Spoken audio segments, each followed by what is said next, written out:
episode. It was my 30th guest. It's probably on whatever episode, I don't know, because I'm on. It goes by seasons, so like I'm on my 4th season, but it's my 2nd season interviewing people.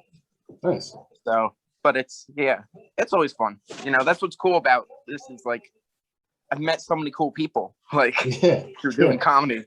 Yeah, totally. What's your podcast? What's the name of it again? What the Heck with Richard Dweck. Do you know Alyssa Stevenson? I do. She's great. She came up with the name years ago before I even had a podcast. Nice. She's like, have you ever had a podcast called What the Heck with Richard Dweck? And I was like, fine, I'll do that. All right. I would say Alyssa's one of the funniest people in New Jersey. Yeah, she's one of the people that I started with.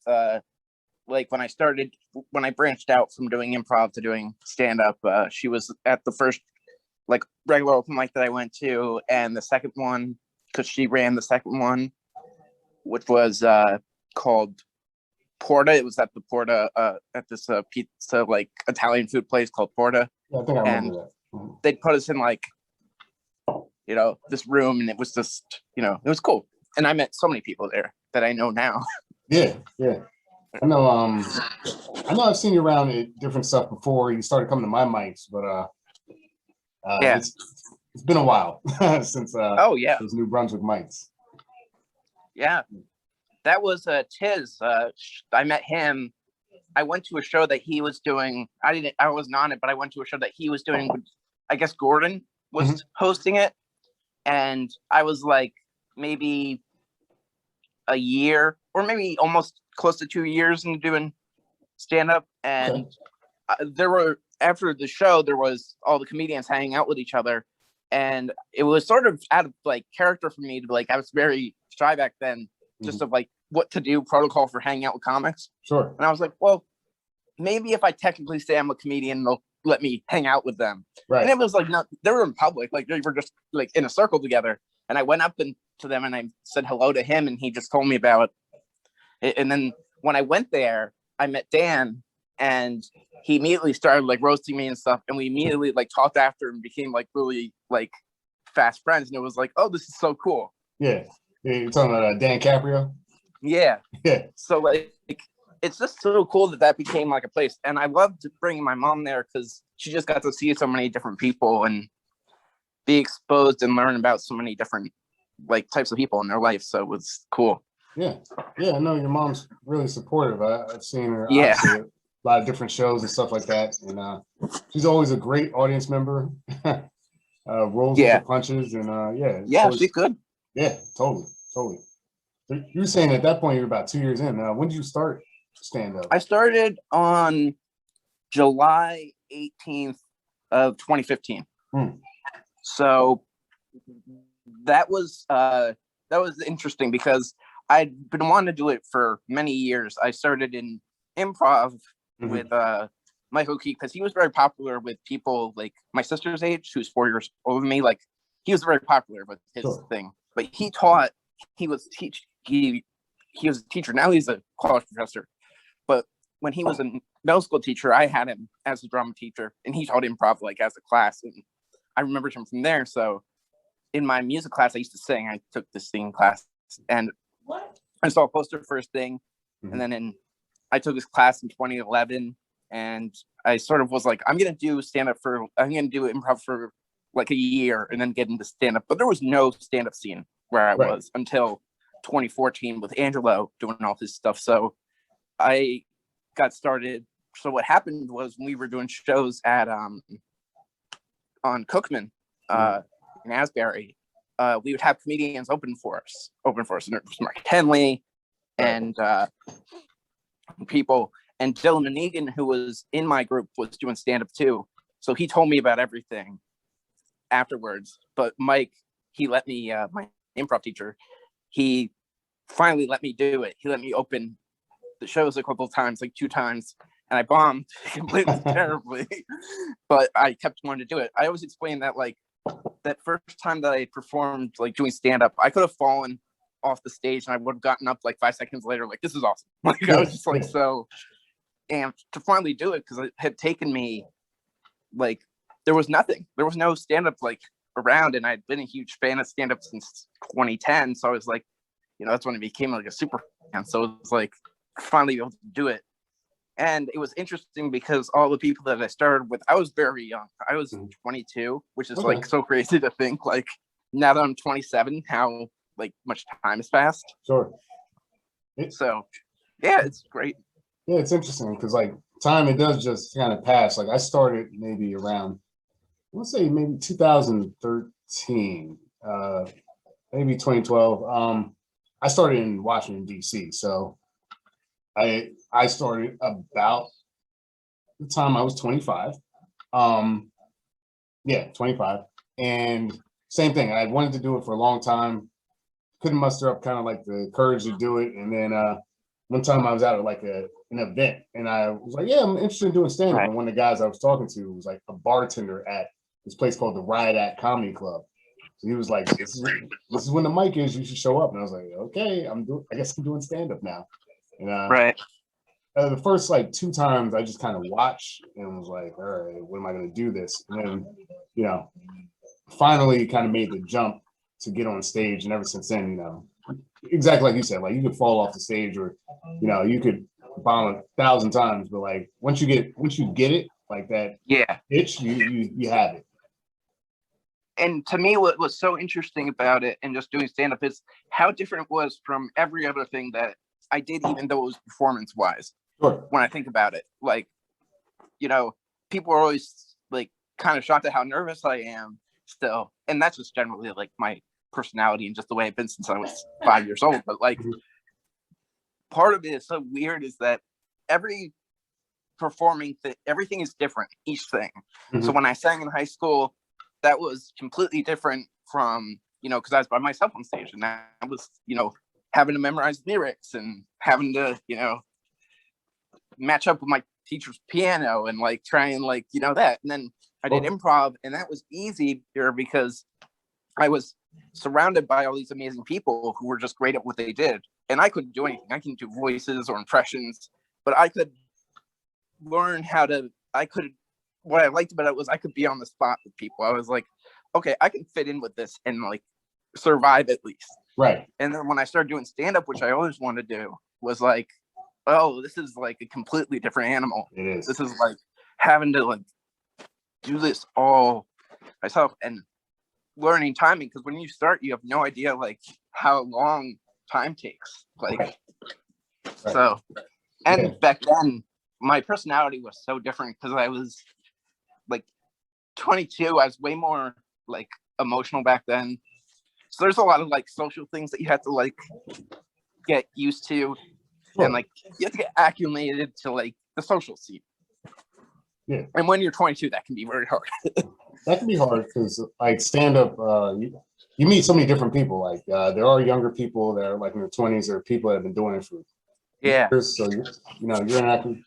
A lot of people, some people are just kind of like business oriented. The other ones are more kind of like, down for the hang. And it's just such a, when I started, I was always like, I gotta be like, I always got aggravated with other people because I was like, I'm trying to be like kind of businessy and kind of like, I'm trying to be nice and cordial with people. And I'm like, it's like, it's hard. Sure. But, it's gotten, better. And I've just met so many great people. Yeah. No, it's cool, man. That's cool. I know, like you're saying with improv, like improv is not really something that I've done myself, at least not like. Yeah, it's a mix. Like people either like it or they don't. Like to me, I was the place that I was at was very like well known and very popular. And what was always interesting was that there were 2 types. There was like the A team and the B team, and I was always on the B team. I never got to do the A team shows.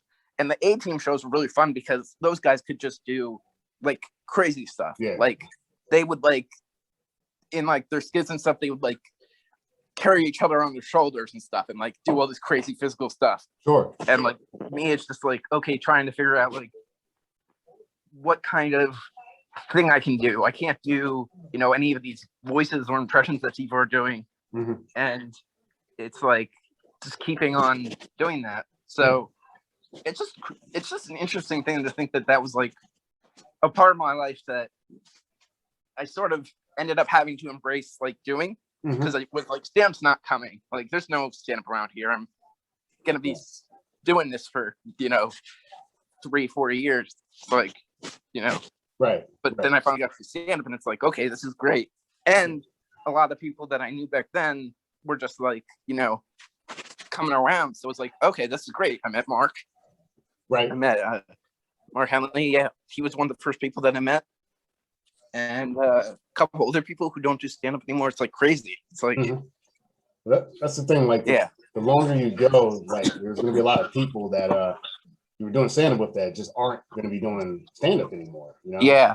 I think about those people. Like, I was thinking about them. I don't remember their names, but I just remember there was this girl and this guy, and they were just great. And I always wonder, like, now especially, I always feel so bad for people with COVID now that started doing comedy like around this time. Because like, I feel like I lived in like this sweet spot for like 5 years. It was just like, going to do mics and shows and stuff.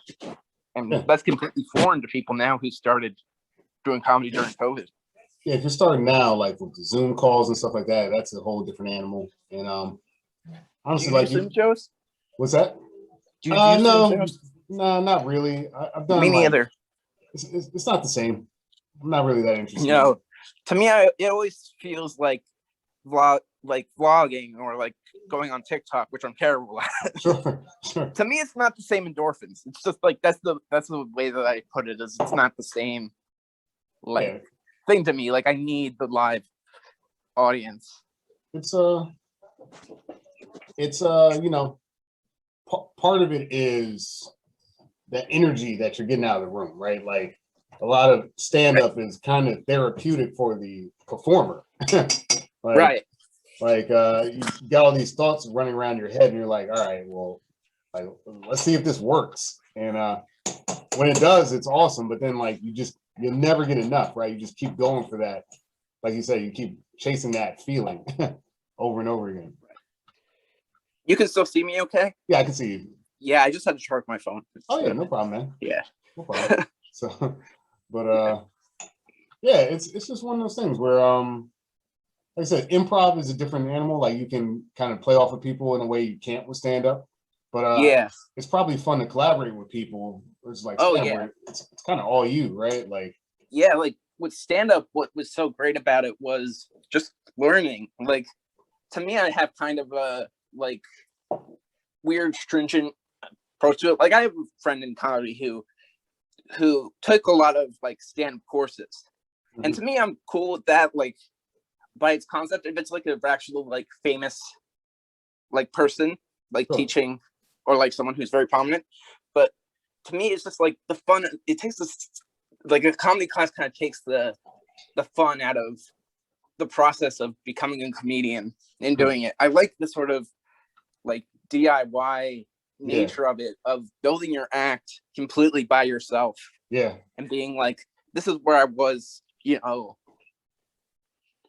5 years ago when I had just 3 minutes of material, and I had to, and maybe it was like I was 2 years, maybe I was a year in, or like, no, it was 2 years in. I had like barely like 5 minutes of material, and I went and did this show by this guy, Francisco Palladino. He's like does one-man shows of himself. Like, he's very successful because he has his own manager, basically. That's like what happened. He basically got a manager, and he was able to start performing live.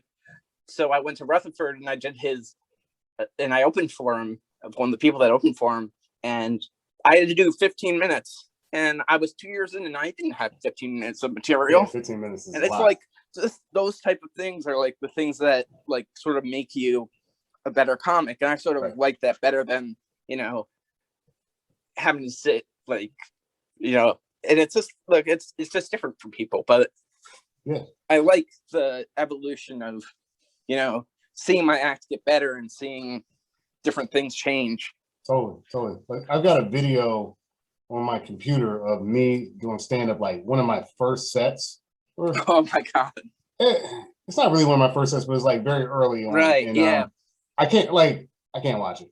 I can't. No, like, I did one thing that like one thing that one of my favorite comedians, Patton Oswalt, says is like that's great is that a lot of comedians don't do, young comedians don't do that they should, is like don't record yourself for your first like 6 years. Yeah. Because it's just not gonna look good. Like to me, I recorded myself way too early, released stuff way too early. And it's just like it's a good learning process for learning to take criticism and learning to see like what people think. But to me, it was like this is way too soon. Yeah. I mean, it is because, like you said, when you're first starting, like really the first 3 minutes is like your kind of your first hurdle. Eventually, you get to like maybe 5 minutes, right? And like you were saying, 2 years in, doing 15 is tough. Like, I talk to people sometimes. It's like I just did a really weird set. It was just like the only part of the set that I remember is that I did this whole chunk on.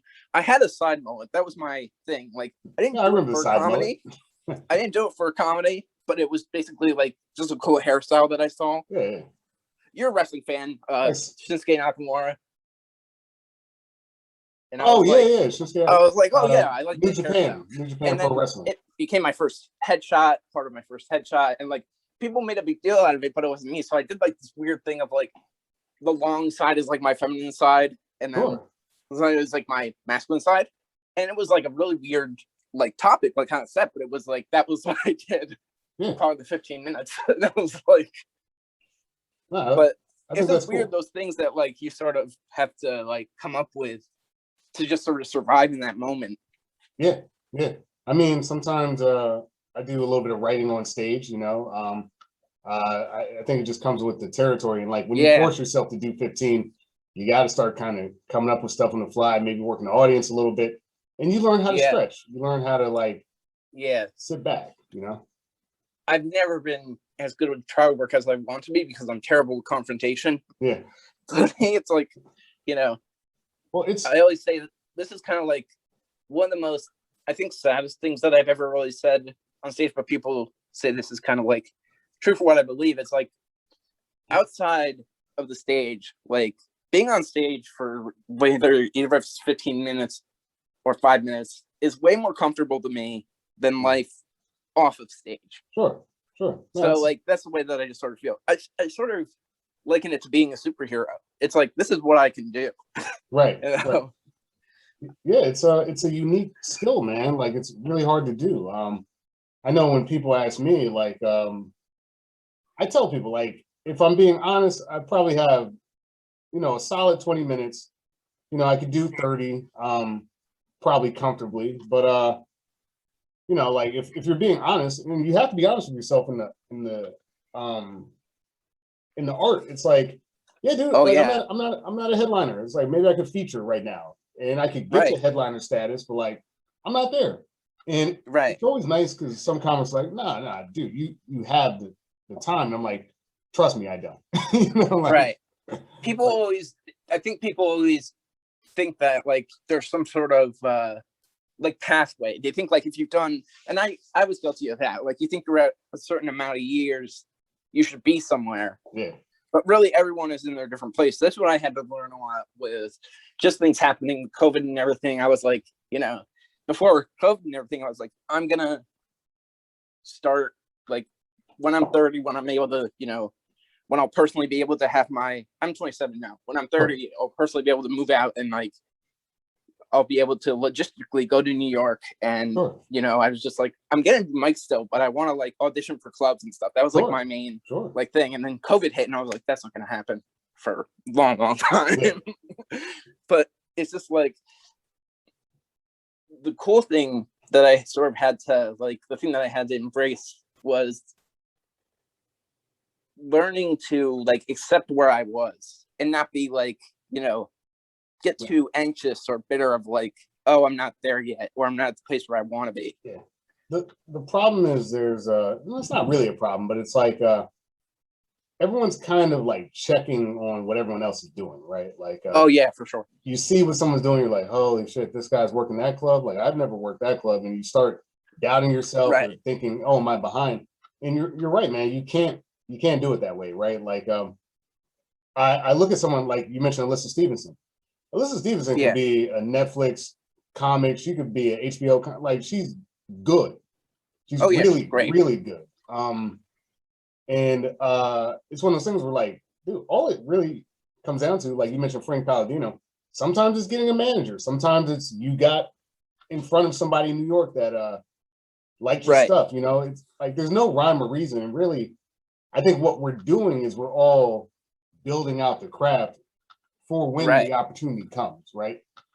And sometimes it doesn't. And I've learned that in COVID myself, which is that, like, yes, I like stand-up and I love performing on stage, but it's not necessarily the end-all be-all, right? Like, there's different things, like this podcast is a good example. Right. And I've got other hobbies, and, like, I would like to be, a high-level touring stand-up, but it's also like, maybe, there's a different lane or slot for, I was talking to someone and I said, because we're all kind of like trying to do that, like 200, 500 seater. And it's like, bro, you do stand up in front of 20 or 30 people every month, man. It's like, you're a comic, right? you're a comedian. Like, I know we're trying to, like, frame it in this professional, like,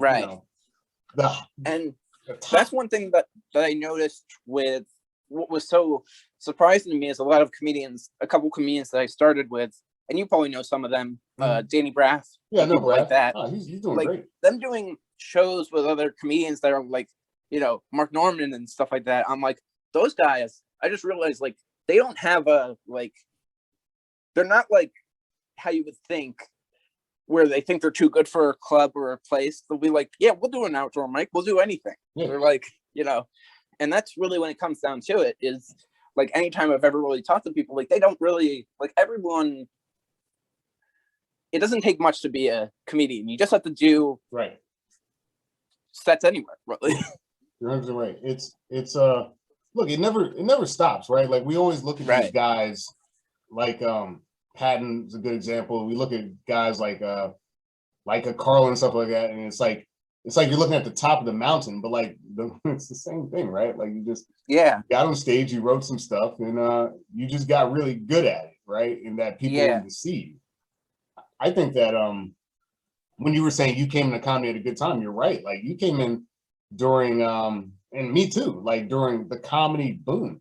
Like, to me, that was what was really cool, was, like, becoming a fan in that era of stuff, because it was just like, podcasts coming out and everything, and just, like, it feels like now, like, even in more recent years, like, people are getting back to it. I always feel like it goes through, like, these highs and lows of, like, and then you always have something. You have, like, Comedy Central is popular, or you'll have, like, for a period of time, like, HBO was popular. Now with Netflix is popular. Yep. So people in the public sort of know, like, of stand-up now.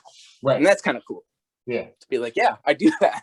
If I see someone, it's so weird to think, like, 6 years ago, if I told someone that I did stand-up, they'd be like, I don't even know, like, what that world is. Right. But now, like, people have Netflix and stuff. They know what stand-up is now.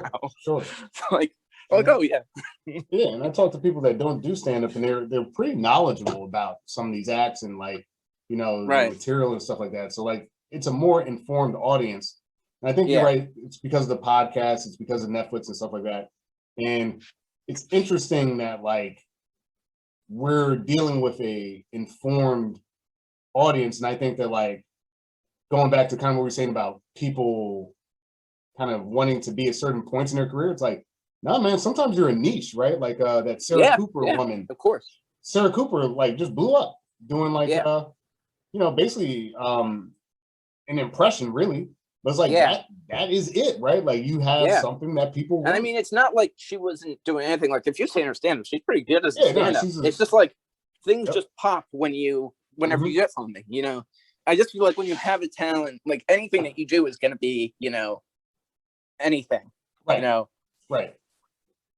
Yeah, you're 100% right. Like, I think about it this way too. Like, when I do stuff like these podcasts and all the other random stuff that I do, it's like, if someone sees me perform somewhere and they're like, I like this kid's stuff, it's like, now I've got a backlog of, like, hundreds of hours of stuff they can listen to. get an idea of, like, who I am. Like, I know a lot of comics reference like a Joe Rogan and his podcast. Yeah. And it's like, you have to kind of go on a journey with that guy. Like, I didn't listen that much now because he's on Spotify, and I don't do Spotify that much. Right. But it's like, yeah, dude, when I was like working a bartending job, kind of like, where am I going in life? Where's my career and stuff like that? I listened to the guy, and like, it helped me think deeply about the world. And I don't like agree with all of Rogan's stances. I don't agree with a lot of his politics, but like, I respect his mindset. Right. I think he kind of is running a bit of a cult at this point. Oh yeah, for accidentally. Sure. But but you know, look, Rogan was a pretty important part of my sort of figuring out. That's the one thing that I always think, like with him, I always have such a deep respect for him because, like, I'm not a huge fan of his stand-up, but he's been doing it for a long time, and he's just done so much stuff. Like, it's sort of like you're bound, like I said, like if you're talented, you're bound to, you know, stick with something. Sure. So like he has so many avenues that he does, like especially with his podcasts and stuff.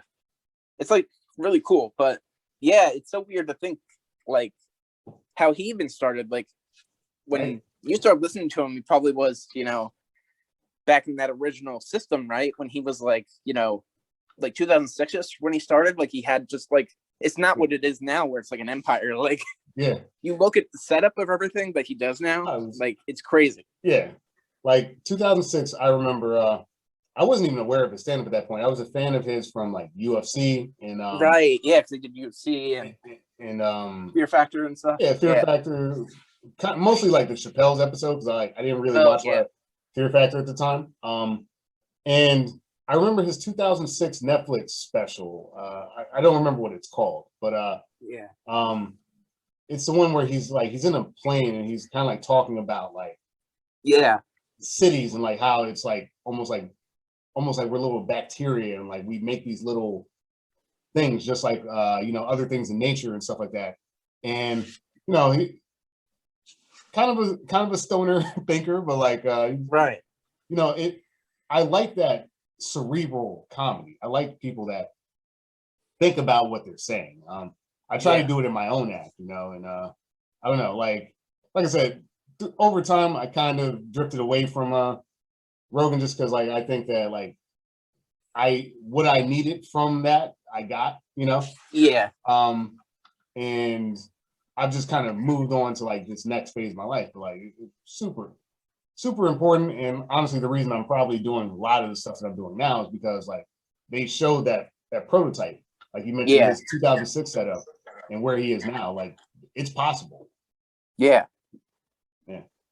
And I know kind of from following some of your stuff, you've been doing things that like even I like that shit. I haven't tried like roast battles and stuff like that. Like you know what's like I really should stop saying this, but like I really don't like doing them. Like the people that hired me to do their gigs that do them, that Mark Henley, they're great guys. They're great. Yeah. But roast battles aren't my forte of what I like. But with comedy being so sparse, like I have an open mic that I go to, and the open mic that I go to on Mondays, that is like our most prevalent one that we have so much, that's where they do the roast battle shows mostly. So that's one of the places. So it's like, okay, I'm able to do it. Like I remember they had me, the last person they had. It's so weird that I'm like 2-0 there, and I'm going up against Caprio next. But it's like, what's funny about it is like I legit almost quit the last one because the guy they put me up against, I didn't know anything about him. And I didn't know that we were allowed to, like, you know, they told me afterwards, like people told me afterwards, oh, you can message the person. But that feels like cheating to me. And I was like, I just can't find anything. And I legit was going to ask them, I legit was going to message them because they had people like just stand up to open. And I was going to be like, can I just open and just stand up? I didn't. I just waited it out. And I was just like, I guess I'll do this. And it'll either go terrible or whatever. It'll at least be some type of, you know, something will happen and that'll be fun. And then I did it and it was, you know, and what was good about it was I was able to take an angle with it. So I was like, you know what? I can't find anything. This guy's really boring me. So the angle that I took for roasting him was that to call him boring. Right. And that was what like that was what really like made it successful. It's like, no, that's real. Like our reality was boring, so that's what I made my entire thing about. Right. Like you didn't necessarily have like something that jumped out and was like, all right, maybe that's the bit, you know? Yeah. And then it's like once you find that thing, it's like you can just do it. So yeah, those are, you know, it's just it's always like, if you don't, sometimes you just gotta like, you know, it's so weird to say this like as an improv person, like just thinking of it, like sometimes you gotta yes and in real life. You gotta be like, you know what? You can't turn everything down because it's not what you want. It's really important to do things that you sort of are like, I don't know if I want to do this, right? Like right. Like you can't be too choosy. Like especially in like show business, they say like you can't like just say no, you have to say yes to everything because you never know what's gonna happen. Yeah. It's like there's a bit of that. I think you do have to like kind of edit and curate your life a little bit, but like oh yeah, for sure. But also like you're saying, just because, you know, all right, I don't have an angle on this guy, but like, hey, you learn something. You learn how to like work with that, right? Yeah. So like you stuck to that commitment and you did it.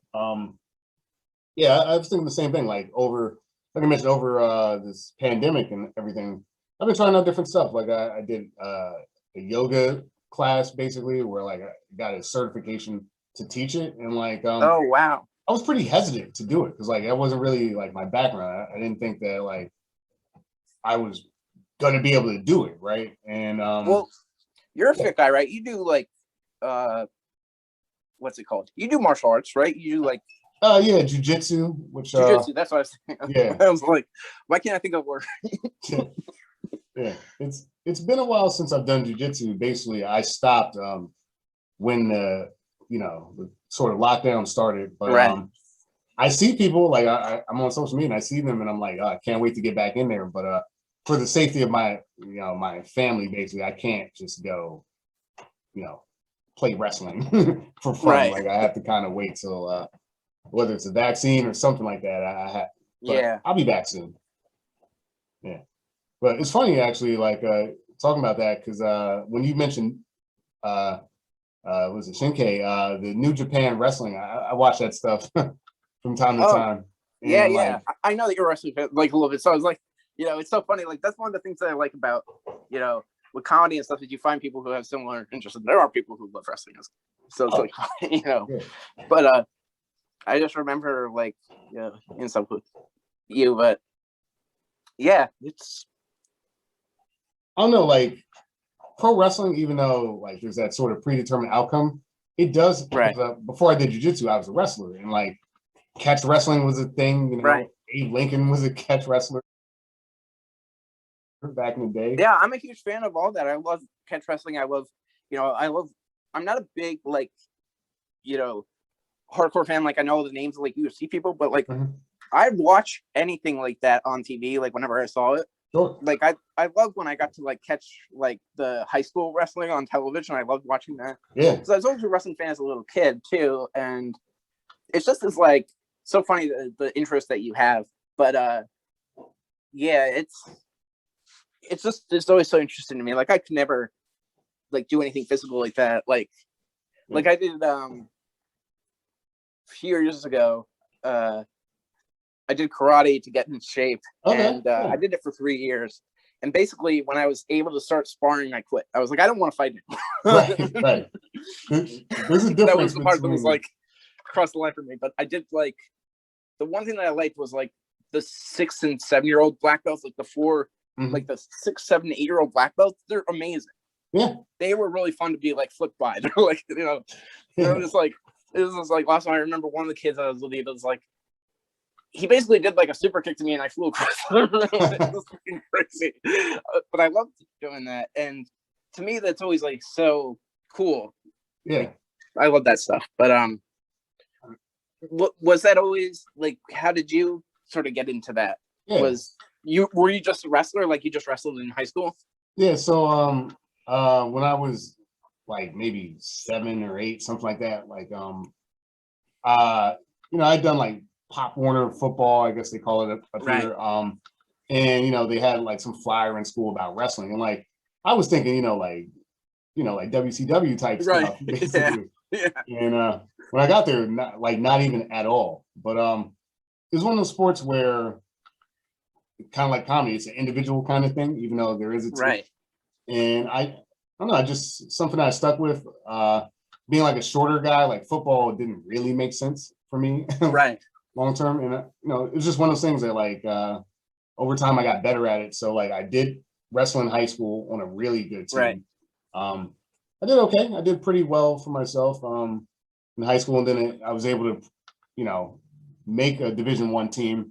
I wasn't a great D1 wrestler, but hey, I was there for 2 years, and it's just interesting, like you were saying, like even with that background, I know you mentioned like the young black belts. Like when I met jiu-jitsu, there's like 15-year-old kids that like just kick my ass up and down the mat, right? Like there's what's so funny is I can actually admit this is, when you hosted George Street, I never wanted it to really happen, but I was always excited, like if something ever went down, that I'd get to see you in action. That was always like one of the fantasy of mine. Yeah. Because I knew that you did it. I was like, I'd love to see him fight. What's funny? There was one show that I did at the Alien Witch, in which someone kind of stormed me on stage, and like oh my god. Yeah, because like it was funny because Tito did some kind of joke and someone got mad at Tito. And because I was the host, they got mad at me. Yeah. So that was a woman, so we didn't really scuffle, but she did come after me. And funny enough, one time I was doing trivia because I hosted trivia for a while for a little extra cash, and this one guy went after the manager at this trivia place one time, and I had to help kind of detain him, as it were. So like. One day, Dweck, you might get to see me do some some battle, but like it's just that fascination of like, I wonder that'd be such a cool thing.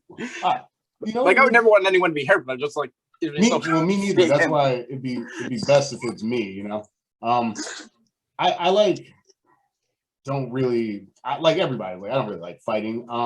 But sometimes, and I probably intervene too much. Like one time I was at Ale House, and it wasn't for a show or anything like that, but it was like a karaoke night, and we're in that basement down there, and some guys just start fighting, right? Right. I'm like, this doesn't look good, so I like intervened and like kind of helped break it up. But it's just like, right, at a certain point, man, I'm getting too old for that shit, Rich. Right. Yeah. Because you just never know, man. Physical violence people have an unrealistic idea of what that is, right? Like, for sure. Like and it's not very hard to like put another human being to sleep. If you're not cognizant anymore, like if you're incapacitated, anything can happen to you, and it's a terrible idea to fight or into a scrap. But hey, man, maybe one day I'll get to show off the skills. Right.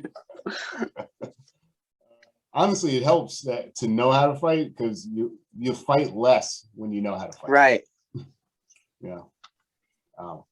People don't generally. It's cool. Like same thing kind of happened to me in high school, right? Like I wasn't that tough. I'm like not a very big guy. I'm like 5'6" on a good day, right? Like right.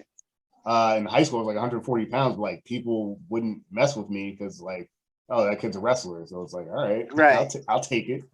It's cool to have that, like, sort of, yeah. I just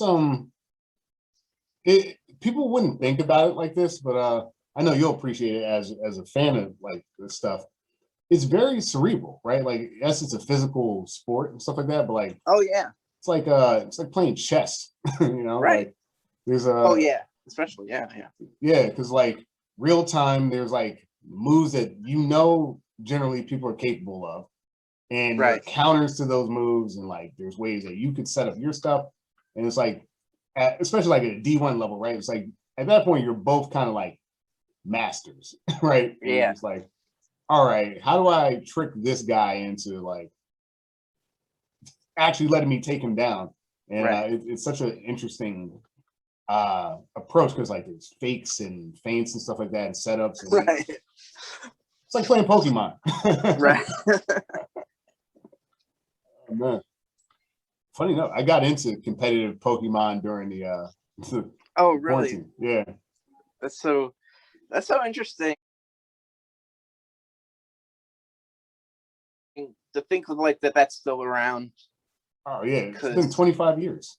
Yeah, Pokemon was like, it was always something that everyone else was into. Like I watched it when I was a kid, and we had like a bunch of the cards and everything, because my dad would go to China and Japan all the time for his work. So like I remember when the show first came out, before like it was really popular, he got me like the figurines of what is it? The two villains. Oh, like Jesse and James? Yeah. It was awesome. Like, it was like, who are these things? It's like, oh, and then years later, it's like, oh, these are popular characters. But it's insane. It's like Pokemon itself is just an industry. They're releasing the first open world Pokemon game like sometime next year. So right. That'll be interesting. I don't know, like Pokemon, kind of like comedy, kind of like wrestling. It's something that like you mentioned, after 25 years, it's been in my life that long, right? Right. And it was similar to like all those things we're talking about, like going down the limb. Like I never thought I could play Pokemon competitively because it just looked scary and difficult. And then, like once you learn a bunch of it, it's like it's not that hard. Honestly, it's pretty pretty straightforward. Yeah, but that's cool, man. I know your dad went to like overseas and stuff like that.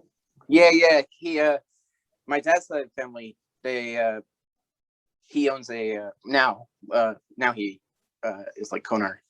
They have dollar stores, like that's what they own. So when my dad was, my dad's 62 now, when he was, really young, like 15, 16, he started going down with my grandfather, and just like, he would just learn how to, do all that, like buy everything, he'd spend time with all like the business guys. He has like really some interesting stories of like, just like, it's sort of as like the party night type of things. Like during the day, you'd do like business and like kind of convince them to like sell you whatever products you're going to do. And then like he would just go out and he would like, eat with them and stuff. And it's just like,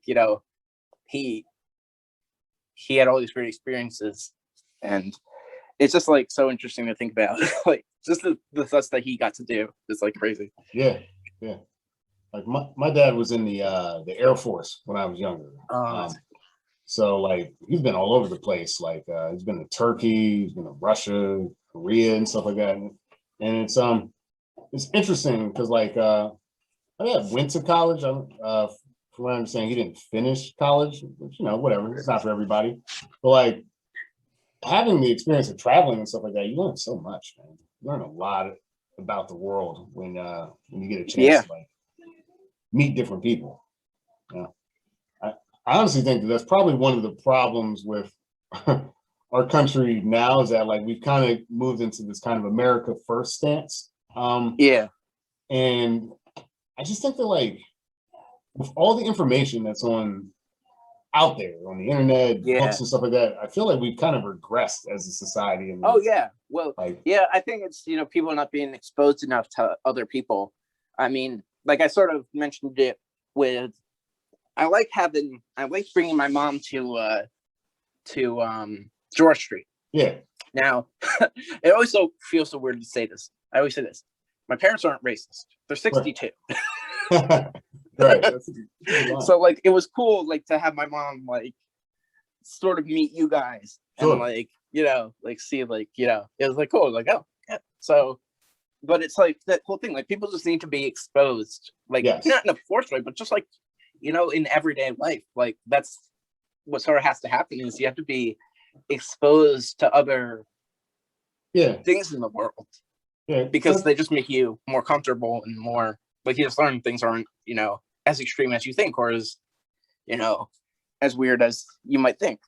I think that I think it's all around, like not to get all political and stuff, but like from like a conservative like standpoint, like a lot of it comes from not seeing different types of groups and stuff like that, whether it's like right. trans it's like, people, whether it's, you know, Muslim people, immigrants and stuff like that.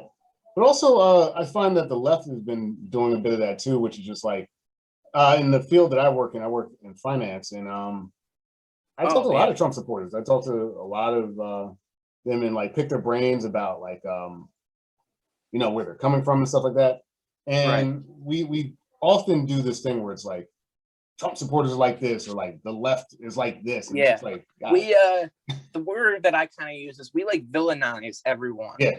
And we don't really humanize people enough. And it sounds corny to say, but I always feel like whenever you talk to someone in real life, like outside the internet and everything, in real life, everyone that I've talked to that's right-leaning, and most adults I know are right-leaning because of where I'm from. Sure.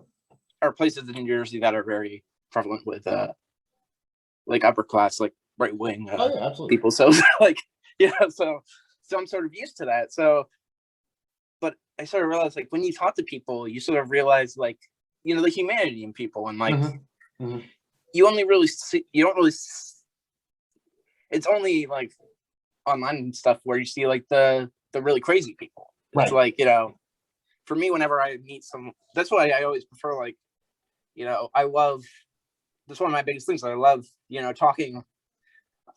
People always say like you're not supposed to, but I love talking about big topics. Like that's always been me. It's like I hate small talk so much. I'm like, I like to have like, you know, really like, I guess what's the word? Like interesting conversations. I like hearing what other people have to think, have to say and think that's different than me. Because even if it might be uncomfortable at first, you're still getting something out of it. Oh, totally. I'm always I like learning about things because I really feel like I'm a boring person. So like, that's what it always is. Like with dating and everything, I'm just like, I have nothing to tell you or show you that's interesting. Just let me tell you, tell me everything about what you love. Yeah, that's funny because like, that was sort of how I felt when I first got into stand-up. I was like, what do I have to say, right? Right. And no, I mean, look, you got plenty of interesting things to talk about, you know, but it's hard for us to think that what we're doing is interesting, right? Like, yeah. You know. To me, I talk about it a lot lately on my podcast with people. It's like, I said this a couple times now. It's like, when I started, I'm so different from when I started. Like, I was way more opinionated back then. And now, like, in real life, I'm way more calmer. But it's been bad for comedy because like, I don't have any hardline opinions like I used to when I was 22, 23. And that was like great. Yeah, because like the hard opinions is almost like a Lewis Black style. You can get into like, you know, that kind of like aggressive stand-up mode. I think Caprio is a good example of that. He's very good at like, he just pinning himself up, you know. Yeah, he just has like that thing, like and he's always going after new things. Like he's always like looking up new stuff to like, or thinking of new topics to get an opinion on. Like he'll just look at something and be like, okay, I want to not necessarily learn about this, but at least like get an opinion on it. Sure. It's like, oh, that's so cool. Totally. He's doing his he's recording an album in a couple months. That's right. Yeah, it's like crazy. And it's so weird, like to think of like him, like, you know, he's been great. Like just meeting him and everything was just, you know. Totally. I think there's a couple people that doing albums. Like I saw Kirby Darius's album recently. Like he I saw I saw that. I saw some of that. Yeah. And like there's like a track of it that's on there's like one track I haven't seen the whole thing, but there's a track of it that's on Spotify, and it's like it's like, oh, that's Kirby. Like I saw him like I think it's the that bit where he grew up in that town, Plantation, Florida. Yeah. And it's like that bit is on Spotify, and it's like, oh, that's so cool, because I listen to a lot of comedy on Spotify. That's what I listen to a bunch. And it's like, it's so interesting. I always wish that was more exposed to people, because people just watch Netflix and like some of the people on YouTube, but like I like Spotify a whole lot because there's new albums that come out every year, and then you can look up these people with albums and you'll be like, oh, they're a writer for The Daily Show, or you'll see them and you'll be like, I'm friends with them on Facebook, or like I know someone right that's friends with them on Facebook. It's like they're like an actual comic that's close by. It's like, but I mean, that's like we were saying before, like we're that adjacent to it, right? Like pretty close to a lot of people that are doing it professionally. Actually, I remember when the Shane Gillis story broke when he got kind of fired from SNL. Yeah. And I was like, oh man, it's a shame. It's like and Dan Farley was like, it's like, what are you talking about? Like, you met that guy. Like, we've worked with that guy before. I'm like, what are you talking about? And he reminded me that we had done something at the Stress Factory at some point. I was like, oh shit, I remember that guy. Right. It's hilarious. Yeah. I think he for ABC or NBC standards, whatever one it is, he probably stepped over the line. So I get it. But comics, you stick around these guys long enough, there's all kinds of stuff you can dig out about. They go for big swings, let's just put it that way. Yeah. To me, my thing is I have such a big opinion on that. I've personally, like, if it ever comes up, I have like a ton of, like, a whole opinion on it, basically, of that whole type of subject. And it always annoys me because to me it's just very simple and also very complicated. Sure. But it always depends on what angle you take. Like, to me, I always think, as long as what you're doing, if you're doing comedy for the right reasons, just to entertain, just to perform, there's no bigotry attached to anything you're saying, then it's fine. You can say whatever. The problem is, and I think it's becoming more prevalent now, but it's been around forever, is there are just people that are going to come into an art form, any type of art form, music or comedy or anything, and they'll just have bad intentions. They have a did you ever see that show I'm Dying Up Here? Yeah, it was on Showtime. Yeah, they had that episode where early on they had like an episode of ventriloquist, and he was doing all this racist material, and one of the comments was like, no, he's tongue in cheek, he's making fun of racist people. And it's like he's trying to defend the guy, and then he finds out that the guy is actually racist off stage. Right. So he destroys his puppets, so the guy has no act left. Right. And he's like, it's like, that's what he did. He's like, he found out that the guy was an actual racist. And it's like, you're always going to have that. You're always going to have people that, go into an art form and sort of have bad intentions for it. Sure. And you see it all the time. And it's just like, I think if your intent is fine, then everything is fine. Like, most comedians, like most actors and most, filmmakers and most people just want to do their art form, and there's no bigotry attached to it. It's the people who do it to hurt other people that ruin it for everyone else. Yeah. I'll say like a lot of times it's kind of like the early acts, like the kind of clumsier people that don't quite know what they're doing yet, like to toe that line a little bit. And I find like once you're at like a higher level, like again, of course, too. Like again, he got in trouble himself. Like Louis C.K. is a great example. Louis C.K. knows how to write a bit and use like language that like you really shouldn't use. But like he was one of my first he was my first like major favorite comic that I had when Louis C.K. I just it's just so weird, like everything that happened, because like he was really like main influence for me to do stand, because when I first, what was also so cool about seeing him, like back then there were only, when I was young, like a teenager, like there was only Gabriel Iglesias, who's great, but he has his things that he does, and Jeff Dunham were the two like most prevalent, like heavily promoted comedians. And it's very annoying to see those only two people. So when I started getting into becoming a huge comedy fan in 2010, and I found people like Bo Burnham and Louis C.K. and it was like people like that. It was like, okay, that's cool. What I liked about Louis was, it's so like interesting to say, is like he didn't look like a comedian to me. He looked like something I could relate to. Like he wasn't wearing a suit. He was wearing like a t-shirt, and like he was a chubby guy. I was a chubby teenager. I was like, oh, this is like, influential in a way. And it's just like a shame with everything that happened. But like, to me, I always had like weird, like, think of like, you're always going to have that, like, you know, it always reminds me of that bit. Patton also has this bit on one of his early albums of how great food is always cooked by insane people. Right. Like, if you ever see like Chef, like you go into like, you know, one of the highest, like hardest working like places, you'll just see how insane they are. It's like sometimes genius is sort of, you know, not always, but there is a heavy like mix of like something being a little off with someone and then being a genius. And you see that with like Woody Allen. It's like, you know, yeah, Woody Allen's a good example. I mean, like, a good example is like someone fantastic, Anthony Bourdain, right? Like Bourdain, I think what he did with his show, like No Reservations, and you know, some of his other material was fantastic. Like, you go back and look at his story, like the guy was addicted to heroin. You know what I mean? Like, but he's one of the greatest chefs that like ever walked this planet. It's just I think, you know, this hanging out with comments, like, yeah, we're a pretty flawed, insane bunch of people. So like sometimes you need to be a little unhinged to dig that type of art. Yeah, for sure.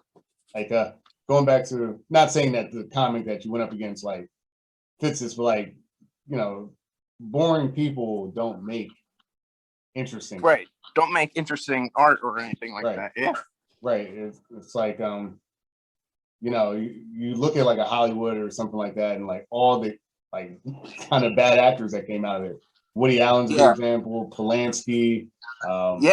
You know what's so funny is like with all the stuff that happened with like the Me Too movement and everything, it's so weird that like to me, like that was the main reason why I didn't go into the music industry. Sure. Was because I didn't think anyone would happen to me. But I just didn't want to be around an area where I was like, I know there's like preview producers and stuff. And then to find out like that exists in every facet of entertainment. Oh, dude, it exists in every aspect of life, man. Unfortunately. Yeah. If you have a situation, sorry, I'm switching chairs. This chair I have is like, I got one of these like new age chairs, and it's basically like a kneeling chair, and it's like, oh, my knees hurt. But any time you have like a structured system where like power is like held in one particular place, vulnerable people, there's exploitation. You look at U.S. gymnastics, you look at cheerleading, acting, like anything, comedy, with like the CK stuff, you know, to a certain extent. It's just, unfortunately, I think it's human nature, right? Not like all of us, obviously, but like there are people that are like, oh, I'm in a position of power. Even if it's kind of relative or like kind of very niche power, and people exploit it, and that's it's a shame. But like you're right, it's all over the place. It really makes you, I don't know, it makes you wonder, man. Like if we're ever gonna get past that phase of human evolution. In the short time, I think the answer is no. Yeah. You know, it apparently it's hard not to be a shithead. Right. Yeah, man. I don't know. I just look at like the lay of the land, and I think like what's interesting is like we are at kind of like this new culture war inflection point. And like the Me Too movement, I think it was very important. I think it was very important that happened. That it's still like ongoing to an extent, but like you know, some people argue that maybe we overcorrected a bit during that time period. But I think it was overdue. To me, it's always like. To me, I always think, you know, it's always going to be. We're always not as far ahead in history as we want to be. Right. I always feel like people are like, you know, people don't realize like the area that we're in. Sometimes the way that I describe it is people want to act like we're living in the year 2050 when we're living in the year 2021. Right. It's like, you know, things are going to be, you know, things are a lot better than they were maybe a few years ago. It's just got to keep going. It's not that time yet. Yeah. And I think that's the best thing is just to help.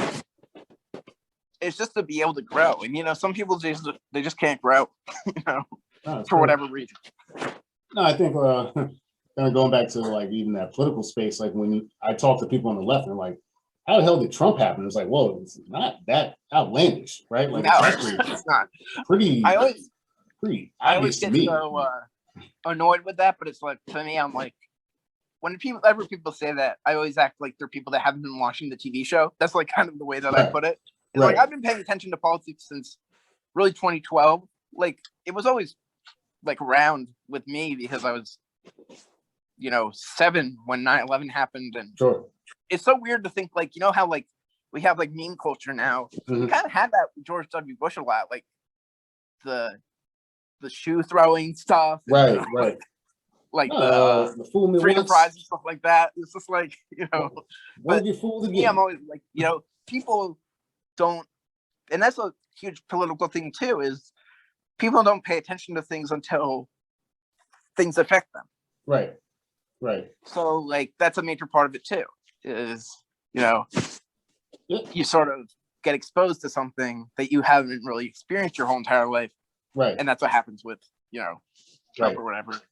Because as sort of inclusive as there isn't really a political left in this country, but we call it the left. As inclusive as it is, it's a pretty dismissive. Oh yeah, to me, like group. I do not consider myself, even though a lot of people would consider me left wing, I don't consider myself left wing because I don't like the. It's a weird thing to say. I don't like either like I don't like groups. Like, that's the main thing for me. It's like, I don't like being placed into sort of a group because I don't like when I say I don't like the left, I like the grassroots left. I like the people that are, not the politicians, but like the people, the activists, and those people I love. It's the like corporate side and like the party side that I hate. It's like, to me, it's like, I like the, what are they called? Like the people that are always, one of those people that were always against Wall Street, like those people. Okay, like I always looked like, to me, I'm always that. So it's always so weird, but also I think like I said, like people just, they sort of villainize everything and everyone of like, I think people would sort of have to realize like people are not, people are human. Right. Like just like you and me. And like, I think it's the biggest thing is we just sort of look at these people and the people that are, like Trump and like major people. It's always like those people are held up to be that way. They're, pushed up to be that way. Like you're never going to relate to that person, but you might be able to have some common ground with someone who is your neighbor. Right. I think Trump really isn't like an avatar, right? Like it's he's an empty sort of vessel that both sides are like putting something into, right? Like for the right, like when you think about it, like it's so weird to like think about with my parents is like, my dad hated Trump, like watching him on the his show and his, he hated watching him on television and stuff. But then he became president, and my dad's very smart, like extremely smart, but he's been forced to sort of defend him out of not liking him. It's like you only get that one person. It's like, I wish like if there was a Republican president, I wish that my parents got a smarter one. Got one that was, like a decent, like even though they're terrible, like I wish they got like I can't think of what's the guy that like a McCain type. I wish they got like a McCain type person rather than a Trump. I think Trump. I wish they had someone who was sane. Like I think Trump. You want people to. Oh, sorry. No problem. I think Trump took on the political outsider mantle. I think he was very smart in recognizing that like the country sort of wants a more populist message. Kind of like for the workers and the working class. And, it never really made sense that like this blue collar billionaire idea. Like that doesn't make any sense. But no, it doesn't. But because like you said, they propped him up. He was the guy, right? So like you got to make him the guy. I think that he's a lot smarter than the left gave him credit for. Oh yeah, and he's a lot dumber than the right thinks he is. Oh yeah, for sure. I think with him it's always such a it's a corny thing to say, but I think this is very telling. Is a couple years ago, he never did like an autobiography, but there was a biography done on him, and like they interviewed him, and one of the interview people asked him like, "Did your dad like hug you much as a kid?" His dad never hugged him as a kid. What his dad always did was bailed him out of everything. But his dad was always like never really nice to him. Like his dad just always was like, okay, I'll get him. He's not doing well in college. I'll pay whoever off to get him to go through college. Oh, he has to go fight in this war. Well, we'll go mess with his doctors, tell him that he has something with his feet that he can't, Sure. It's like his dad always bailed him out, but his dad didn't really have like a touchy-feely kind of love for him. So he doesn't really have like, to me, it always goes back to maybe like a Freudian thing. Like he doesn't have any love inside him. He doesn't know how to give that out. He's not a loving person, so he doesn't have that inside of him. I think that he's a showman. Honestly, I think if he wasn't a business type guy, and now I guess a politician, I think honestly, I think the guy could have been a comic. Like if you watch the way his rallies go, he's got the timing. Yeah, he's got the timing. Yeah. No, I mean he did have a very sort of in some ways contentious upbringing, a lot of pressure on him to perform at a high level and stuff like that. As much as I don't really like his politics in general, but like look, the guy he's done a lot. I mean, look, he's a real estate mogul, like helped bring New York City kind of back from sort of the darker time in that city. Like I said, he's not like this complete heartless dummy that like the media has him as, but he's also not like the savior of the Republican Party. Like kind of the opposite. Like he lost the House, the Senate, and the White House in the same term. Like that's actually kind of hard to do. But we'll see, man. I mean, we're this new era with Biden. And it's so weird to like think of now because like now it's just focusing on like, to me, I don't even focus on Biden. Like to me, it's always so funny to me whenever I see like, whenever I see like people like complain about the left, like this is the funny thing to me is how we both care, like the type of left wing that I am, we care about different things. So like,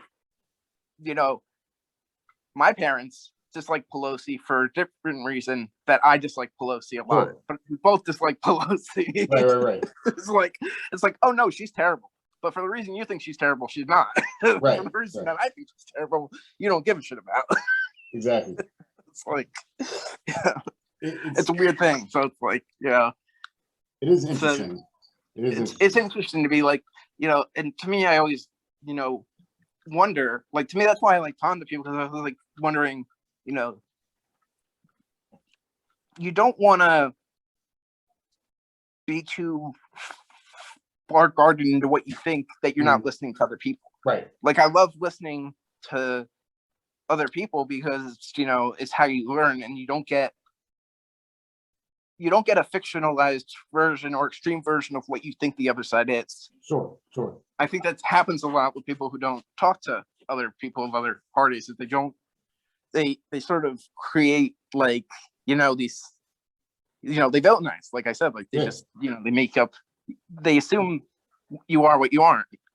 I mean, it's like, you think about like these days with like Facebook, and honestly, I think in a lot of ways, Facebook does a disservice to its users and stuff like that. Like you go in this thing, right? And you got your sort of like bubble, right? And you're getting the stuff that you like, and then every once in a while you see someone on the other side that you don't like, and they just kind of like confirm your bias of like, oh my God, all these liberals are out here doing this or that, or like all these conservatives are doing this. And we shut this thing down like it's a binary system. And it's like, guys, like people don't work like that. It's not all or nothing. No, it's not. And it's, you know, it's always like there's always a person, like, to me, I always think like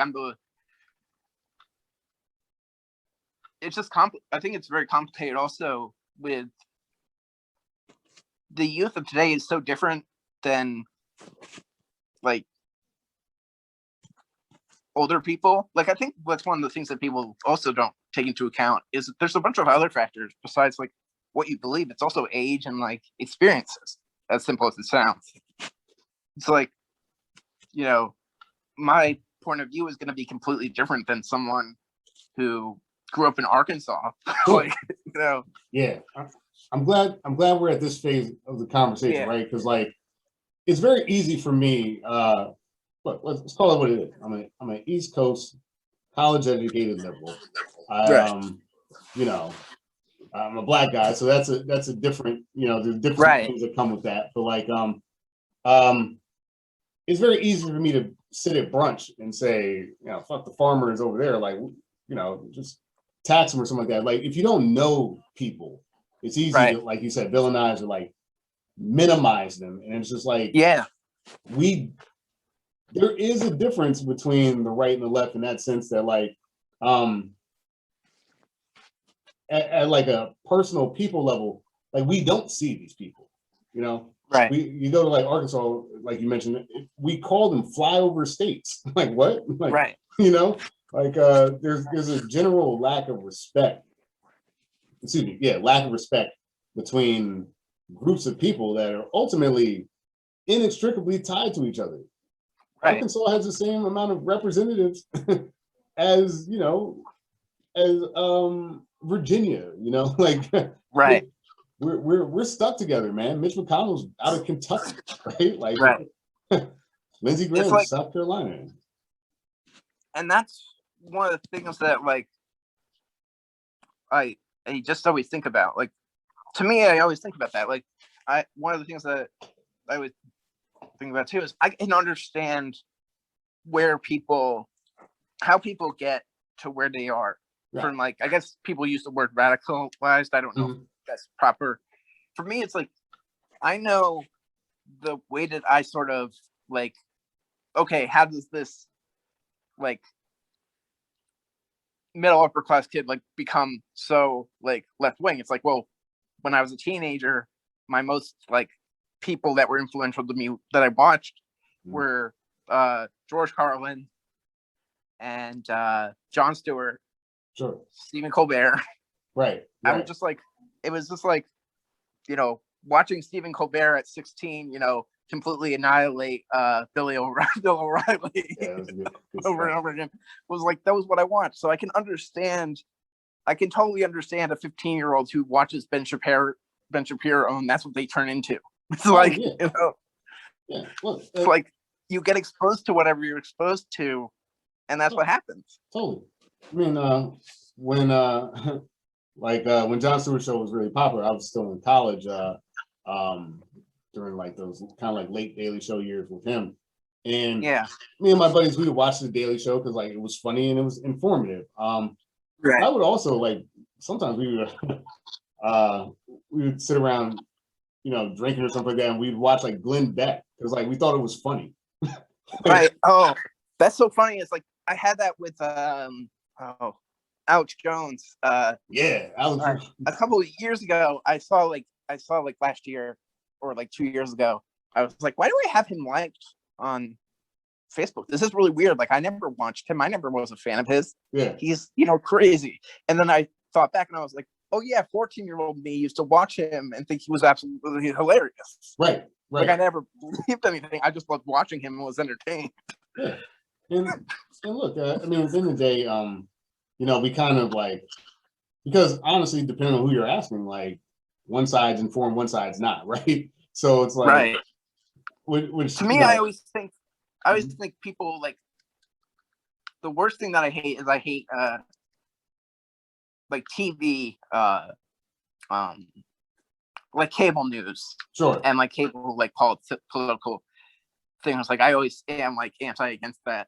I always consider them like, I always I have this joke. It's like they're jukeboxes, really, and like the world is like switched to listening to different types of, like, we're on iPods now. We don't need to listen to these two. Like, well, hey, it's like you can find everything now, and now it's just finding your own unique, place. But no matter what you listen to or where you go to, what I found is important is you still have to talk to people. Like, I think that's the major rule that a lot of people, I think, if I was to like make any type of rule, would be talk to people. Like, actually like talk to people, like outside of like in real life. Like, just go up to a stranger and be like, what do you believe?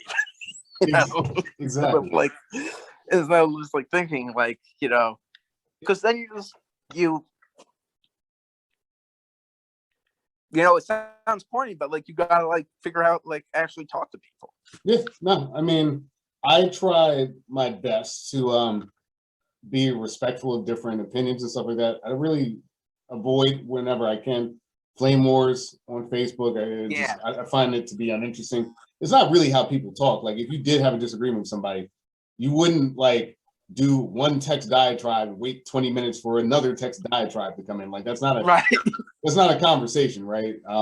Right. But like, to your point, no, it's important. Like, I've sat down and I've had opinions, and like I've listened to people and I'm like, oh shit, yeah, no, what you're saying makes a lot more sense. Like, I love when you have that change of opinion, or you have that change of like just mindset of like, oh, that's what some people think, Yeah. Like, I had Sage Perez on at one point, and I quoted some random talking point, right? Like, about like police and like sexual assaults and stuff like that. And I was like, oh yeah, why are there so many like backlogs of the kid? And she's like, well, it's actually more complicated than that. I was like, oh wow, here I am just saying something like I'm an authority on it, and I'm like, I have no idea what I'm talking about. Well, and I think that like that's where part of that talking to people thing needs to come from, which is like everyone's acting like they're an expert on everything, and it's like, guys, come on now, you know you're not that smart. One of my favorite things to do is, like, when I'm on Twitter, is I don't comment on anything, but I'll just read into like a huge debate.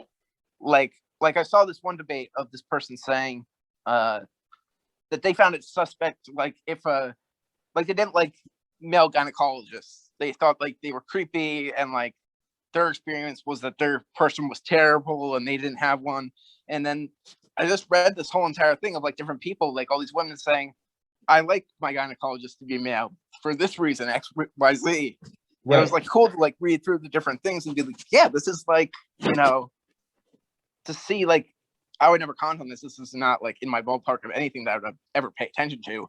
But it was just like cool to like read through and see like the different opinions and be like, oh yeah, this is like, and then my opinion changed. I was like, yeah, maybe people should use like, and then there was like, it spiraled into this whole debate of like, you can't, base gender off of different jobs, Sure. Just because a person is, just because a female doctor is like a what's it called? It's like a urologist doesn't mean they're a creep. Right. It's like, it's like a cool thing to like get into. But I love doing that because it's like, that's another thing. I like listening and I like learning. Right. Like, I like reading into stuff and yeah, so it's very fascinating to me. No, totally. No, I think it's important to really get different mindsets. I think like we're kind of now in this like the block culture phase, like, oh, I didn't like that, you're blocked, like right.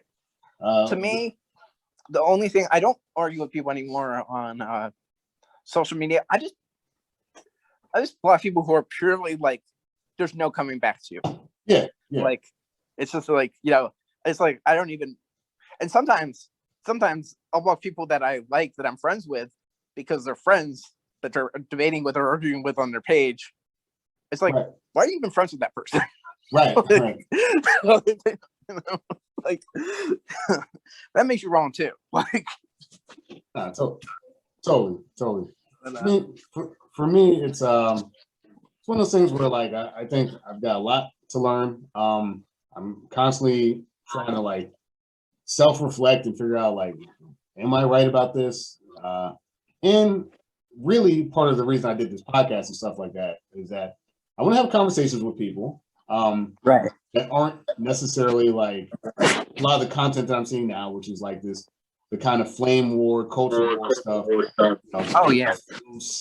Like I'm not going to yell about a potato head, right? Right. That doesn't make sense to me. So I'm trying to find like a more kind of holistic, fulfilling type of conversation that I think is missing from our dialogue today. It's for sure. People like you mentioned, just having conversations. Yeah. And not with any like motive or intention to it. Just like, hey, this is us talking. Hey, Rich, what about New Japan? Like right. Yeah. I mean, you look at us like we don't necessarily read as like, oh, those two guys would be friends, right? Right. Yeah. But here we are, and it's just so cool to have that, like, with everyone that I've met in comedy. It's just like, to meet so many different people of, different ages and different upbringings and stuff. And it's like, that's the cool thing about comedy too, that I like, especially like with going to open mics and stuff. Like, you get to see the wide variety of people. Like, that's what I like about comedy, and I just like about entertainment in general. It's just like seeing the whole scope of everyone. Right. Yeah, I mean, there's just so many. Honestly, like when you talk to different people, whether it's like comedic open mics, musicians, or just like people in general, like, everyone has such a unique kind of background, right? Like you'll be surprised what people have done in their life or like what experiences they've had. Like like you mentioned the choir thing. Like I didn't know you were in, you sang. Yeah, I was wasn't choir. I was in choir in middle school, and then I had like this, vocal class that I did, and one of the girls that wasn't in my class but was in the class, and she lived in my neighborhood. Her name is Carrie Fletcher. She's actually like pretty famous now, like as a singer, goes by Fletcher. And a couple of years ago, she was on the first American version of X Factor. Okay. And like it was so cool to like see her like on that show, and like Simon Cowell to like judge her, and like he was nice to her, which was so crazy to me. Right. It was like so terrifying, but like that class, but it was cool to me, like learning how to perform.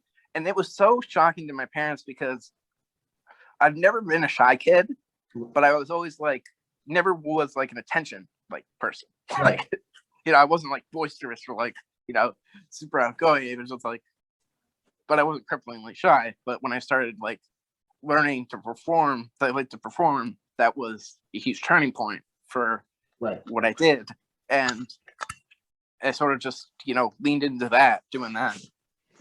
And it's like, you just need to find your thing. I mean, it's so weird to think like I was so hard on myself as a teenager, like 16 to maybe 13 to 20. I was very hard on myself. Like, it always seemed like everyone else had what they wanted to do. Right. I always assumed that every kid that was on the football team in my middle school and high school were going to be in the NFL. That's what I just thought. Like, that's what they're going to do with their life. All these people that are, in the chess team, or like these smart kids, they're just going to be, scientists when they're older. I have no idea what I'm going to be when I'm older. Yeah. So I procrastinated a lot. And a lot of what I said was like, I always said that I was going to be a writer and I would write for television and movies. And I did a little bit of screenwriting stuff, but that wasn't really like, I wasn't really that great at it. Like, to me, I'm a good creative writer, but technically, on like a technical level, I'm a terrible like grammar person. So like, so going into comedy and doing stand-up and everything, that sort of was like, okay. But when before that, when I was a teenager and figuring out like, oh, performing, I can actually like do this. Like this is actually a thing that I never noticed before, because I didn't do any type of acting when I was little or anything. It was just, you know, something that I found. And I think that just happens.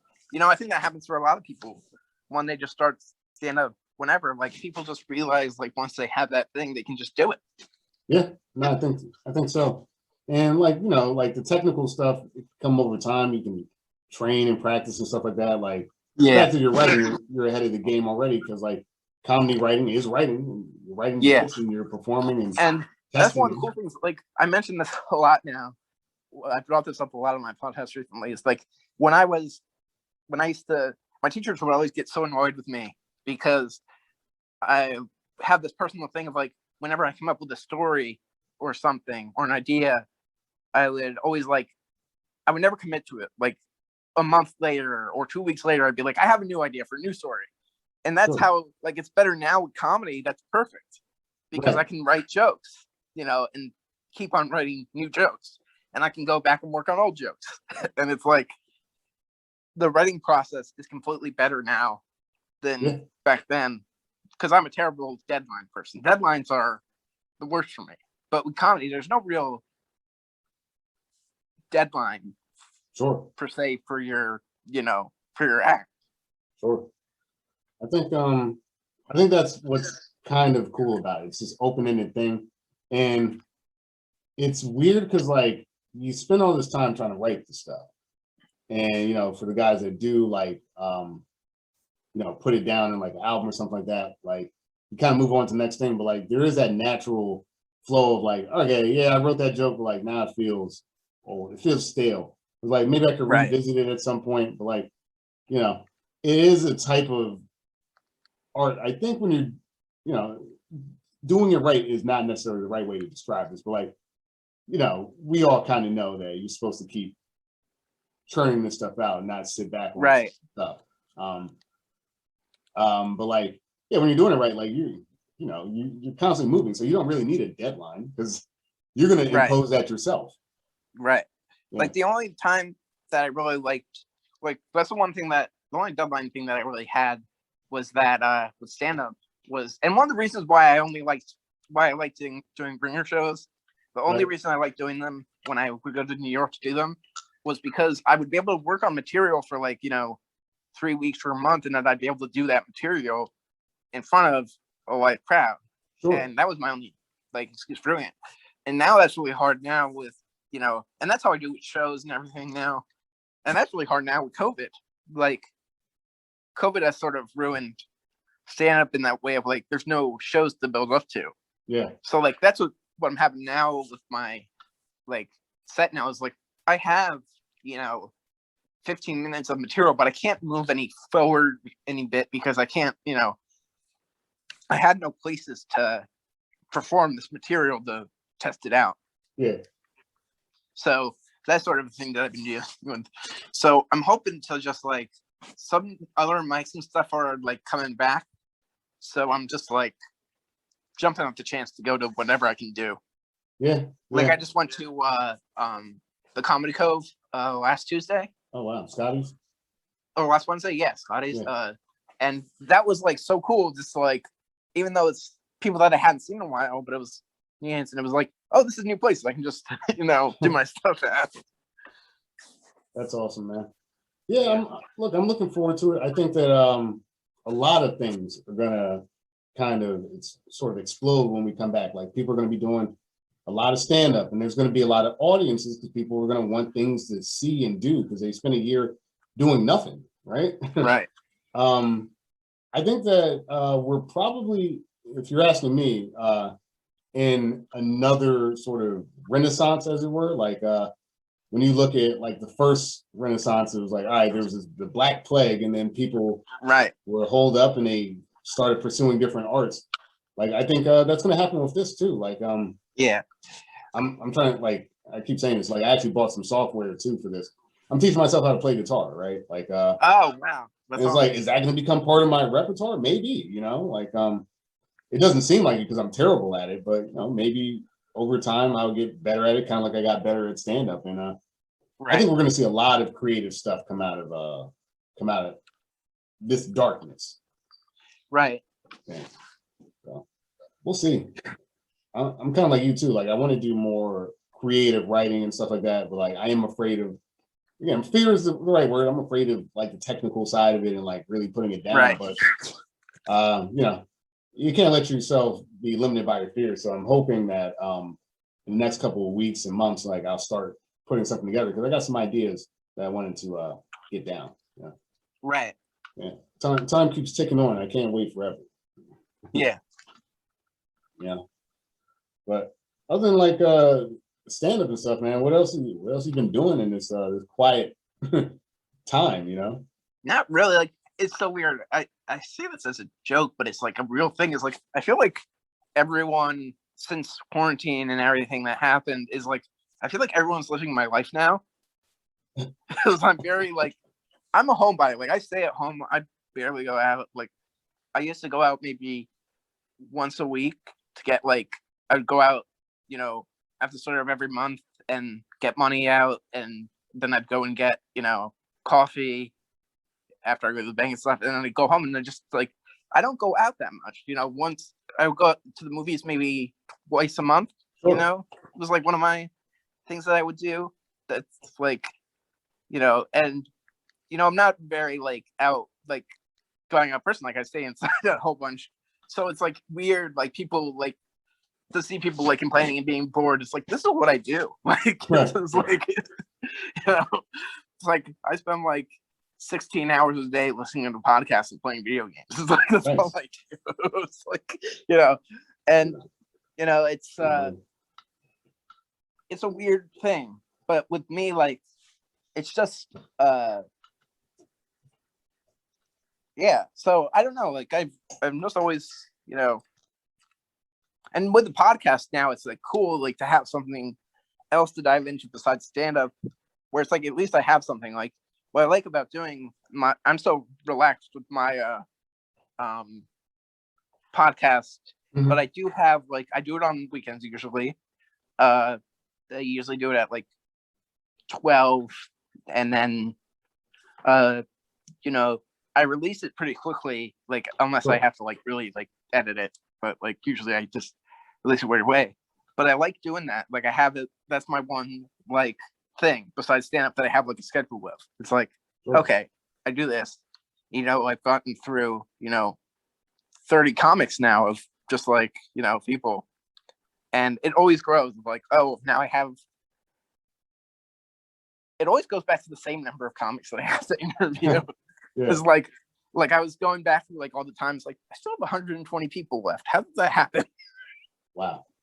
Because it's just like, you know, I know everyone from, you know, from my area of like the Jersey Shore to the George Street guys to that. So it's like interesting to go through, but like I'm always also so like I get so I get a lot of anxiety because I haven't been rejected by anyone, but I'm always like expecting it. Like I'm always worried. Like I got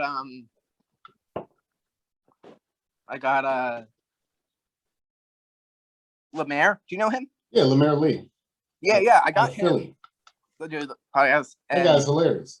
Yeah, I was like completely like over the moon that I got him, because I was like, you know, I was like worried. I was like, you know, he could be the first person that says no.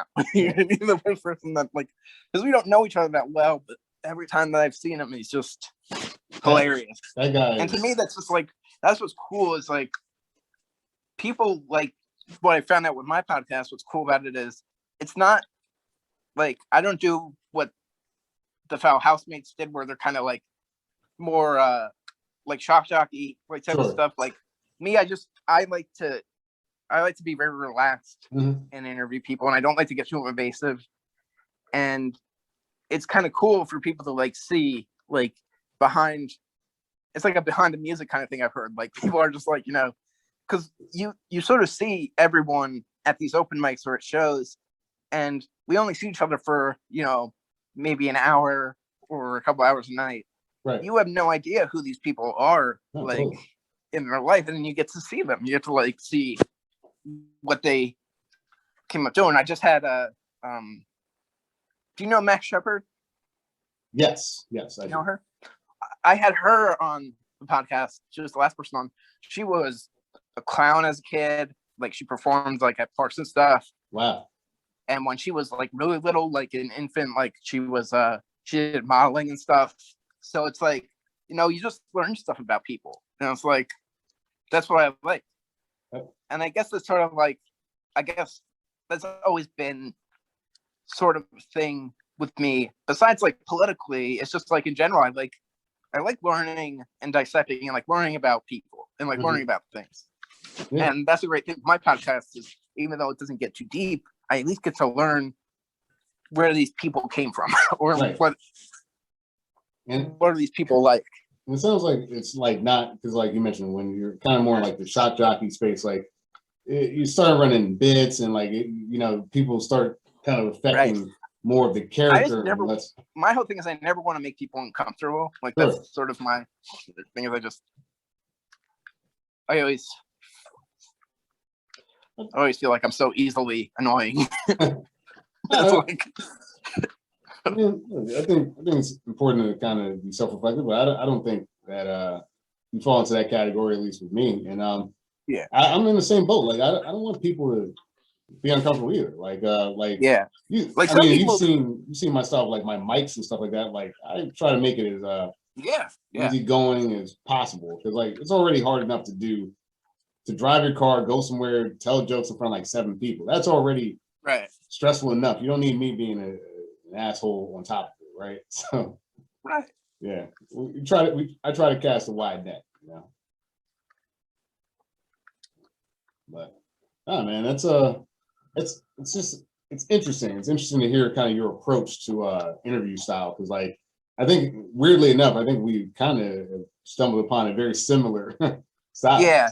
Yeah, it is very similar. Like to me, I always worry like about being too like interviewee and not conversational enough, and then it's like too conversational, and am I not asking enough? Because I never want to do a podcast where it sounds like just a conversation, where it sounds like just 2 people, talking. Right. I want it to be something like that people can listen to, but also I don't want to completely like hammer the person away and just get too deep or get too much into it, or, put them on the spot, Well, hey man, I always try to think of that, like, Yeah. I think like, look, it just comes with practice. I mean, you're on comic number 30. This is like my 10th episode. I've been surprised, because like I've been thinking about doing this project for a while, and now that I'm doing it, it's like it's coming a little more naturally than I expected. And like I don't really know if I know what the format is just yet, but I'm gonna keep churning them out. It's really interesting to just see like how you sort of evolve with doing it, and when you have a project like this to yourself to do, like it's all, you get to learn everything about it. Like to me, that's the cool thing, is like, the one thing that's great, like sort of like hit or miss with it, is like technical wise, like I'm terrible technology wise. So the fact that my podcast has like an 80% chance of working most of the time with people, it's like, oh, this is fine. Like whenever it works, like I'm always like, oh, this is great. Like, whenever I don't have any technical difficulties on my end, I'm always like, this is perfect. Totally. But yeah, man. Well, and the good thing is like having Dan, because even though we're very close, like he's the biggest like critic of the podcast, because he's the biggest fan. So like he always tells me right away like when something is wrong. Like I uploaded the Max episode. I had to re-upload because when it got on Spotify, it only uploaded like the first 3 minutes. I was like, oh shit. Like I guess the app just like crapped out and didn't work, so I had to go and redo it. Right. And I would have never done that if Dan wasn't on my ass. Like, dude, this went out like this. Yeah. I mean, hey, it's good to have people like that, man. It's always funny because like I can almost never tell, like, it's like, are those guys friends or they hate each other? It's hard to tell sometimes. Yeah, because Caprio's sense of humor, but like nah, man, it's very good. Very good. It's one of those things, like, if you see him like making fun of someone, it's like a lot. 99% of the time he's like, best friends with them. Yeah. It's like I totally get that. Have you been talking to do you keep up with Dan Farley? Oh yeah, actually he's messaged me a little bit when we were talking, actually, because tomorrow's St. Patrick's Day, so right, we might be meeting up at some point. But yeah, Dan's good. He's beginning of quarantine, I did his show. That was fun. Yeah, that was interesting for him too, like this Colonel Mastodon thing, but it was like every night for like months straight. Like, it was like, I had to bow out. I was like, I can't do these many. Yeah, that was very interesting.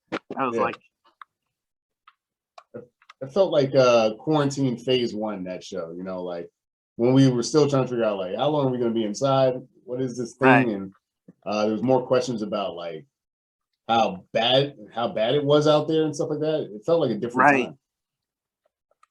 It's to me, it's always so funny to think, like, I say this, like, entertainers and like comedians had way better patience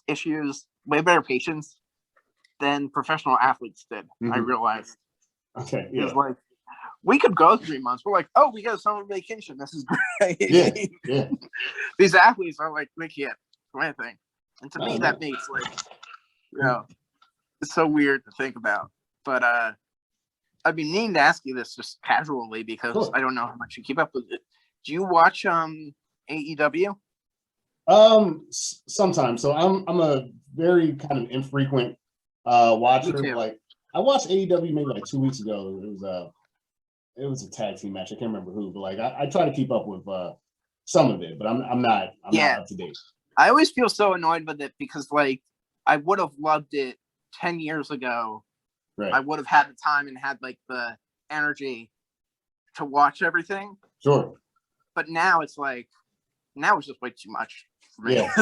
It is a lot. It's crazy though. I'm like, I'm like 10 years ago I would have loved this. Like, I was watching all these like guys on my phone when I was, now it's like all these guys are on TV. It's like, so wrestling is like, it's at another level these days. I mean, it was popular when I was a kid, but I mean now, like AEW, what they've done with like NXT and like the crossover into WWE, like WWE still kind of sucks. They got better.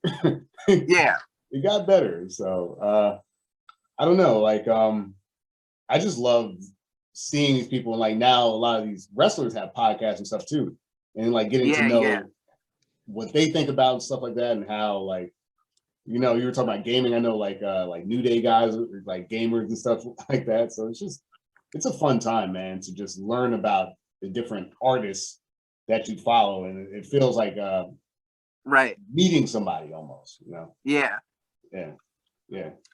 But what's the best match you've seen lately? Wrestling. Lately? Yeah. Oh my god. Well, I still watch WWE, so I mean, he was in UFC. Do you know who Matt Riddle is? I know Matt Riddle. Yeah, he's doing great. They made him United States champion like a couple weeks ago. Yeah, which is great, and he just is always doing really great stuff.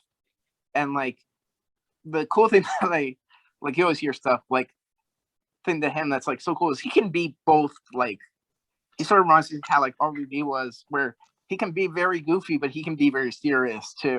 Yeah. And like he just does great stuff. So he does good stuff. Oscar, I'm a big fan of. Oscar's great. Oscar. Yeah. He's awesome. But yeah, man. Yeah. It was one of the first sports to kind of come back and do, live events. Yeah. It's also so weird to like think about like how long that I've been watching wrestling for, because I started watching in 2002 when I was 8, and it's like so crazy to think like, you know, just how much it has evolved and what has like become like, you know, so weird to like look at Rey Mysterio now and how like he's almost close to his 50s. Yeah. And I was like a huge fan of his when I was like 9. It's like, dude, you know what's crazy is like I was a fan of him when I was 9. You know, like Ray's is one of the best. Like in, you know, back in the day with like Eddie Guerrero and stuff like that. You know, legends. Yeah. This there was a stretch where wrestling got a little shaky, but like this new generation is fantastic. Yeah. I think part of it is just like the fact that like we do have more access to other venues. It's not just WWE. You can watch AEW, you can watch New Japan, and like because they're pushing the envelope in those venues, like WWE has to step up their game, and you're seeing guys come from different promotions and stuff like that. It's a really cool time to be a fan. And even something like The Rock becoming just like the most powerful actor in Hollywood, like it's great for the sport. Yeah, man. Yeah, it's really it's the best. Well, I hate to do this. I actually think I got to start winding down. No, it's okay. Yeah. So, is there any besides? Let's do it this way. Yeah, man. I love wrestling talk. We're gonna have to talk wrestling on your podcast. Yeah, sure. I think next week. So I'll be on for sure next week. I'll do some research and watch a couple matches before then. All right. Yeah. This is funny because when I'm watching wrestling here, she was like, "You're ridiculous," because I get excited. I get hyped up. Yeah. I just like you said, like a guy like Matt Riddle, like he just has such a good personality, and you start cheering for the guy, you know? Yeah. Well, yeah. Just one more time for me, Rich. What's the podcast name? Is What the Heck with Richard Dweck? Yeah.